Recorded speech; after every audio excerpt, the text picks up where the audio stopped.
Subscribe now and press the bell icon. Never miss an update. दोस्तों जय हिंद, वंदे मातरम। एक बहुत बड़ी खबर आ रही है। सीबीआई ने प्रेस रिलीज जारी करते हुए कहा है कि सुशांत मामले में हत्या से इनकार नहीं किया जा सकता और हम हर पहलू की गहनता से जांच कर रहे हैं, लेकिन जो इसके अंदर की स्टोरी है वो हैरान कर देने वाली है। उसके बारे में आगे आपसे बात करने वाला हूँ। लेकिन अगर इस पूरे घटनाक्रम को आप देखें तो सुशांत सिंह राजपूत मामले में तीन एजेंसीज काम कर रही हैं। हालांकि एनसीबी का डायरेक्टली सुशांत सिंह राजपूत से कोई लेना देना नहीं है, लेकिन ईडी और सीबीआई का तो है, क्योंकि ईडी मनी ट्रेल का जांच कर रही थी और सीबीआई सुशांत सिंह राजपूत के मर्डर का।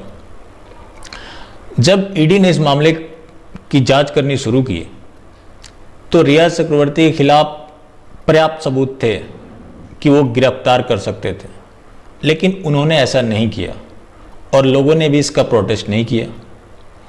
और नतीजा ये रहा कि उन्होंने इस मामले को एनसीबी के पास ट्रांसफ़र कर दिया। आपको पता है वो जो चैट की बात सामने आई थी, तो सिर्फ वहाँ टोपी ट्रांसफ़र का काम हुआ। ईडी ने तो कुछ किया नहीं। अब बात एनसीबी को लेकर पूरा उलझाया जा रहा है, तो इसके लिए ज़्यादा खुश होने की ज़रूरत नहीं है। हालांकि हो रहा है तो अच्छी बात है। क्लीनिंग ज़रूरी है, क्योंकि ये लोग जनरेशन ख़राब कर रहे हैं और ये लंबा चलेगा भी, क्योंकि बॉलीवुड में जो जो पार्टीज अटेंड करते हैं वो ड्रगी हैं। तो शायद ही कोई गिना चुना एक दो बचे, बाकी सबके टाइम आने वाले हैं।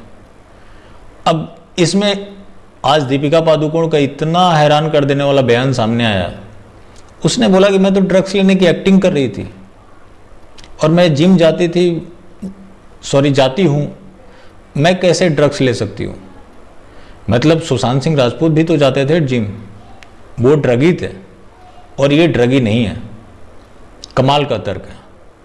तो इनके लिए इनकी किस्मत पे छोड़ दें, क्योंकि जो next film fair award function होगा वो एनसीबी के दफ्तर में होना है। इनको इनके किस्मत पे छोड़ दें। हमारा जो इमीडिएट नीड है वो है जस्टिस फॉर सुशांत सिंह राजपूत।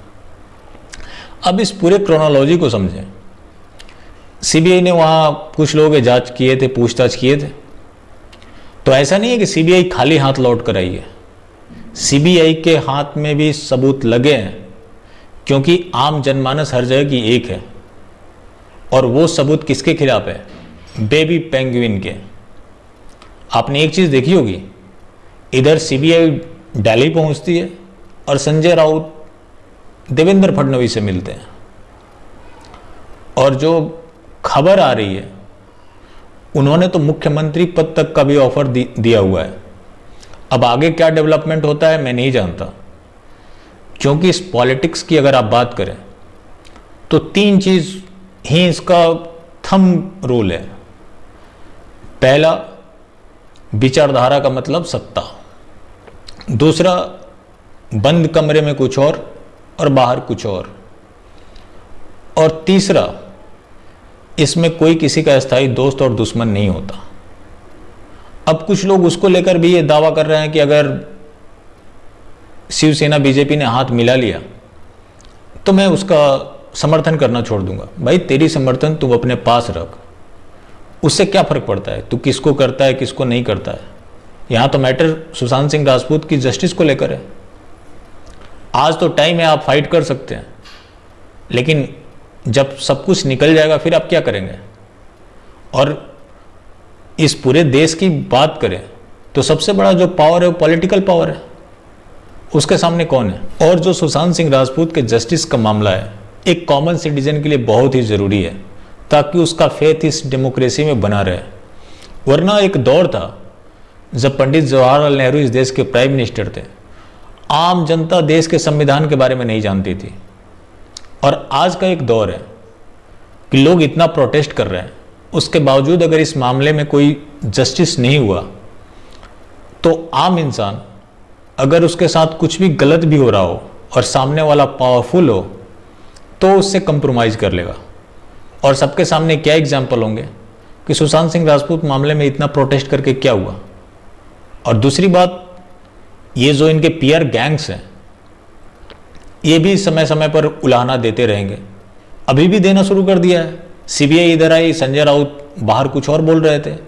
उन्होंने कहा कि सीबीआई के हाथ कुछ नहीं लगा तो एनसीबी को छोड़ दिया, और अंदर जाकर कुछ और मीटिंग कर रहे थे। तो वही मैंने आपको बताया ना, पॉलिटिक्स का यही तो रूल है। बाकी सुशांत सिंह राजपूत की जस्टिस तक आवाज़ बुलंद करते रहना होगा, और जितना कर सकते हैं आप करें।